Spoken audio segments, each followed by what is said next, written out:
on, Secondhand Talent family? It's your boy Steiner here, as always, with the incredible Justin Hampton for part two of our four-part series for this June. Justin, thank you again for being here, and let's pick up right where we left off. I believe last Absolutely. time we were talking about kind of the we were talking about Frank and obviously big loss to the rock art community.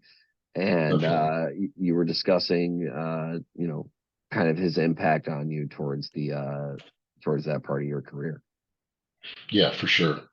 He was very supportive early on, and it's pretty wild because you would think that that would be somebody likes you, and there's only a handful of people to get that treatment. You know what I mean? But he really welcomed so many artists under his wing, and there's literally like dozens, if not more, of artists that will say, "Man, he was so cool. He was so supportive. He was so down."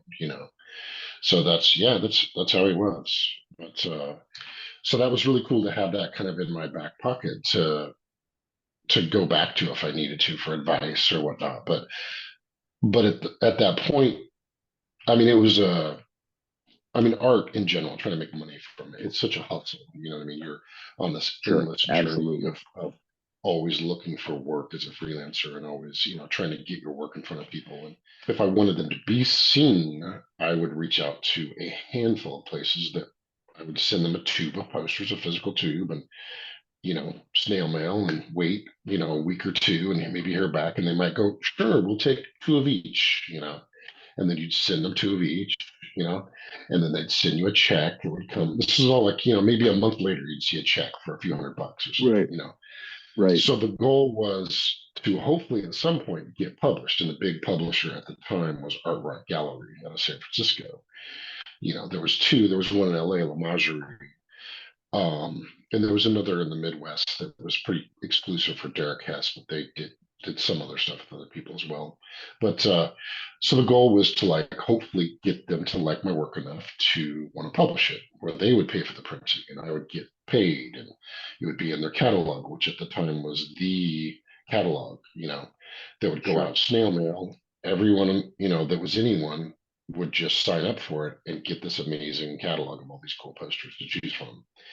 And they were, publishing Coop and Kozik and Arminsky and uh, at that point before Alan Forbes came in, I but mean, then him later. just to give the part of our audience who probably won't know what a magazine is.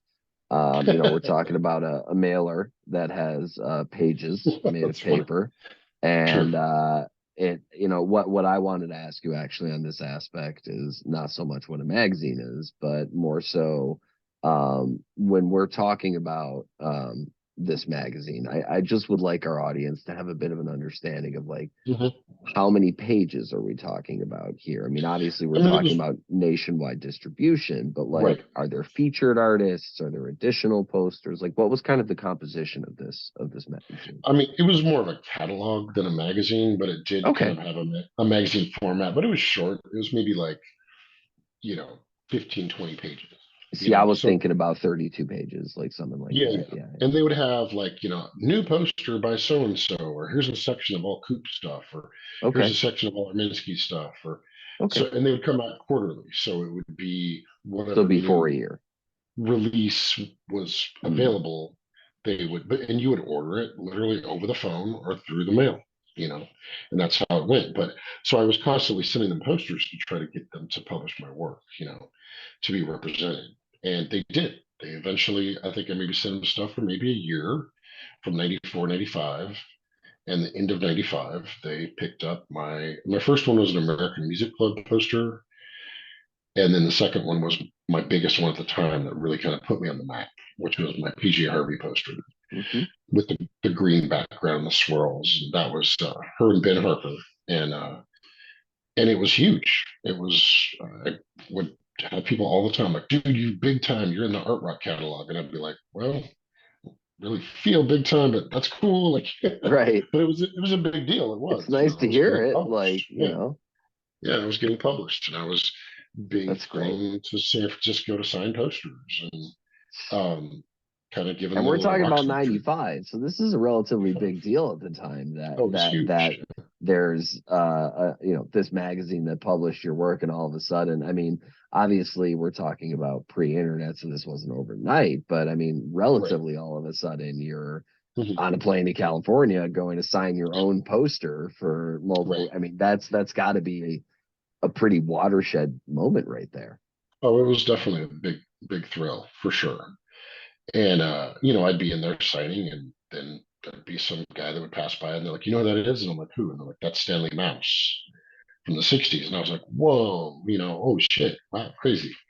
You know, and Wow, and, uh, that's and so cool, man. I would come down every, I don't know, maybe 3 or 4 times a year and sign posters, and it was really fun, and my work was getting out there, and it was a big deal. And toward '97, I kind of was ready to move on. It was not the right fit for me in the end, but it was good Sure, for a while, and it got me a lot of attention.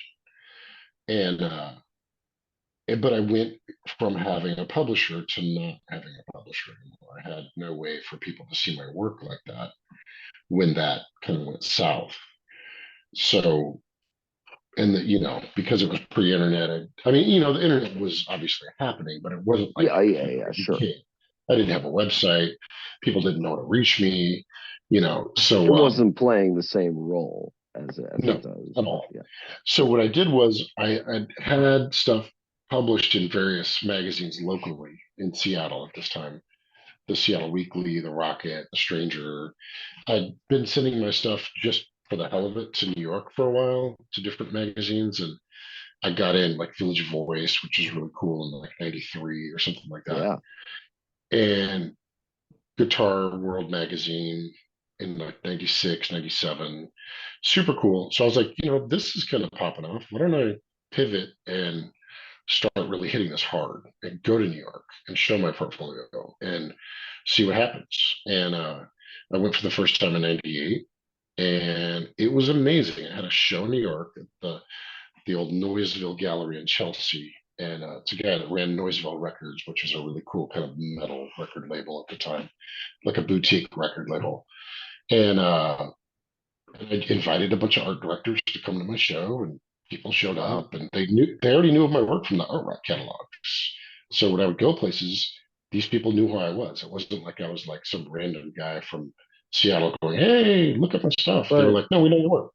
part of that though is, you mentioned from 94 to 95 proactively sending out your work and just being like, I want to Totally. get published in your Yeah. magazine. I'm just going to continue to send stuff as I produce it. Right. And my dad always told me, continues to tell me, 90% of life is just showing up Oh yeah. and putting Awesome. in that groundwork, putting in that Mhm. effort. I saw a kid sitting on the roof of a building in Canada, and he was macking on a couple girls. I was like, well, if he's trying to risk his life, he might as well, he might be down interested in listening to a podcast. So I was like, be safe. Also, check out my podcast. He was like, is it on Spotify? I was like, yeah, yeah. Secondhand Talent. He's like, I got you. I'm downloading every. I'm like, all right, great, That's funny. fantastic. That's You awesome. know, but like that's the thing. Like if you're not putting yourself out there at every opportunity Yeah, possible, definitely. I mean, the quality of your work speaks for itself, of course, but Right. consistently putting it in front of the people who make the decisions to put it out Yeah, there, I absolutely. think has been such a recurring theme in this season about For sure. just making yourself available and showing up. Right. One of the great quotes from Kozik from the documentary on rock posters that came out back in, I want to say '09. American Artifact by Merle Becker. She directed this. She drove all over the country to Oh, I'm interview familiar with artists. that film It actually. was Yeah. so cool. And Yeah. so she was interviewing Kozik, and he was saying that very thing. He was like, "No one's just going to magically come across you one day and go, 'We would love to fund everything you've ever done, and we're going to give you $1 million and do your magic.' You have to go out and hit the streets and make it happen. Period. No one's going to Absolutely. do it for you. You know." We're on that grind And right now. yeah, yeah, for sure. And so that was, something I learned early on, and I never had a lack of motivation to go. sometimes it would suck to get someone that like criticized your stuff and like tore you apart, but I was Sure. never afraid to go do it. Right. You know what I mean? And I don't know why. I don't know how. I just innately had that in myself, but I just always had that. So I would just go. Literally, I'd show up in New York and just say, "Hey." I'd see the phone number in the magazine. I'd see who the art director was, and I'd go, "So and so available?" And they'd go, "Sure." And they'd answer the phone. I'd be like, "This is so and so, and I'm in town from Seattle showing my book. Can I come show you my book?" And they would generally be super cool and like, "How's Wednesday at 12 o'clock?" I'm like, "I'm there." And I would set it up so I was literally bouncing all over town on the subway with a portfolio in hand, just showing my portfolio all day long to anyone that would see me. And then sometimes they would be like, hang on, you're really good. Let me make a call. And hey, this is so and so. Can you see this guy? He's really good. I'm gonna send him over. Cool. And they'd be like, all right, cool. And I'd be like, okay. Like, how soon? There Oh, you I gotta get go. a cab. That's way closer. That's a cab ride. I gotta Yeah. go.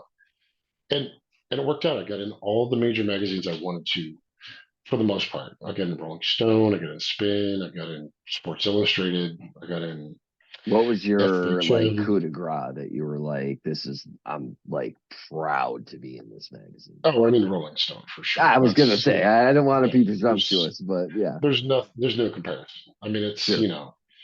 my picture on the cover of the Rolling Stone, Rolling Yes. Stone. Gonna It's buy five it's copies for my mother. it was. I mean, and I literally did.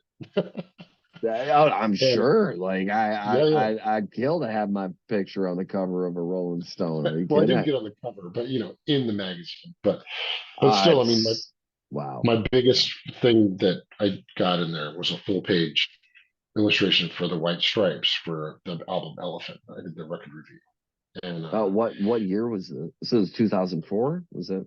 oh 03, I think. Oh three. Oh three. Yeah. Yeah. I remember getting getting that CD. Yeah. But that came from starting in the late 90s and developing these relationships and constantly hustling because I would go to New York every few months and just hit the street. And it worked. It was awesome for a good while. I had a lot of fun. I mean, New York is just a blast anyway. So I would party Yeah. all night and go show my portfolio all day for a week. And I'd always come home with work, always. And it was a blast. I just had so much. I'd take a friend or my brother or whoever it was, and we'd just go together and have this amazing week. And but what got hard about it was not being in New York. The art directors change so often in the different magazines. Mm, The turnover is so high, and especially back then before the internet was like so well oiled and such a like regular thing that it was really hard to track these guys down. You'd ask, well, right. where did he go? They'd be like, I don't know. Or he moved over here. Sometimes art directors would take you to the next magazine and some wouldn't. And the new art director wanted nothing to do with you Mm, because you were old hat. They wanted to show their flex for what they could do with their own bring style, bring in the new new talent. front. Yeah. They wanted nothing to do with you. So Yeah. it was like musical chairs and it was constant and it just got Huh. old. And right around the time that I was starting to feel like this, that's when gigposters.com, the original gig posters, it's different now. Right. Um, Delineate between the two. Yeah. Absolutely. It's a totally different website now. It was a kind of a forum community Facebook or MySpace or any of that stuff where, Kind of in the you vein of know, fish.net, where it's kind of like a yeah, messaging board where you have absolutely. blog posts and And things like that. suddenly you'd look at the bottom of the page and you'd see Frank Kozik's online, Jermaine Right. Rogers is online, Emek Right. is online, Right. Minsky's online. And you're like, holy crap, this is amazing. So there was this place where we could all hang out, post whatever regular, new poster we did, critique each other, praise each other, get in little dog fights with each I other. mean, like, but rib each other, go back, have Oh a yeah, rapport, yeah, yeah, yeah, that's yeah, invaluable. yeah, absolutely. And then Kozik came on and he said, what would you guys think if I started a poster festival in San Francisco? We'll call it Flat Stock, and I'm just going to give you guys free booths, and you guys just come. What do you think of that? And everyone was like, "Fuck yeah!" And It's a so no we brainer. we all went, and it was phenomenal, and we all had a great time hanging out and talking shop and talking about different printers we used and techniques. And there was so much like information exchanged, and This is like when Tyler McPherson was getting started. This is, you know, Kozik, I mean, Jermaine, you know, Emek, all these different people come you together. It was amazing. mentioned you mentioned Jermaine and Emek, and I have this little book sitting over here, which we'll get into in a little bit. Right, right. But we talk about like kind of like, and you know, got to tie back into Visual Feast a little bit, For but sure. getting into it, um, two of my most, I love a lot of the things that I collect. There's a lot of collections that I'm very proud of, but the collection that I'm most proud of are my books. I'm fortunate enough to have Luke's book, to have Emek's book, to have Jermaine's book, which is hard to find. To have that book right behind me, like I said, which we'll get into. But your book is one I've been awaiting. Cool. And I mean, part of it is to, have the retrospective to be able to look through. I Hmm. mean, to look through Emek's book and see the Queens of the Stone Age projection, to look through Jermaine's book and see the Ween, the Queens, the Radiohead projections, and the way that they've gone forward. That's probably a Um, show book because he hasn't had an official retrospective yet. But he's had Not a a couple retrospective, it little was show a books. Yeah. comfort for the Desperate Children in Cool. 2005, I think. Yeah, yeah. But just to have a copy of that, and Hmm. your book is one that I appreciate from a pretty unique perspective because of some of the bands that you've worked with, especially in the years that I saw them, Cool. which was very fascinating. I remember seeing Blink for the first time in the early 2000s. The only time I ever saw the Beastie Boys was the To the Five Boroughs show in Times Square. Cool. And and I know that you've worked with both of those bands as well as a lot of other Sure. bands that I was listening to in the early 2000s, and have done the posters for a lot of shows that I was at. That's awesome. And two that I kind of want to focus on, because we're already talking about now, and correct me if I'm wrong, it's more so the late 90s, and we're talking about that work getting out there. And Hmm. I'd love to focus a little bit on the early 2000s, Cool. specifically 2004, Right on. because you did a couple posters for the Blink 182 European tour. That was later, And about 2011. But yeah, it was 2000. I'm sorry, I saw that that's right. incorrectly then. No But the worries. Beastie Boys, I know, was in Hmm. 2004, and Yeah. they hold a special place in my heart because they were a big influence to me and a big confidence boost as a kid, growing up as a little white Jewish kid in West Rogers Park, and then living in the part of Right Brooklyn on. that they were in 2008. Cool. And they were a big inspiration to be able to say kind of like, I can do this as a career. I could be a performer. If these guys can do Right it, I on. can do it. I love what they do. People will love what I Oh, do. right on. And That's awesome. I love your Sasquatch poster. It's a Thanks. legendary one. And Thanks. I recall there was a bit of an interesting story about the night of the show. Yeah. Yeah. So my then wife was pregnant with our first child, and he was the night of the show. He wasn't due for a couple of weeks. Uh, so I was going to go to the show like I did with every show, get in through the promoter and meet the band and do that whole thing. One of the fringe benefits of doing show posters. You know what I mean? And There you go. I mean, same with being yeah, an MC as a stand-up comedian. It's like that's I do awesome. it for free tickets. Right on. Yeah, yeah, it's a huge benefit. It's fun.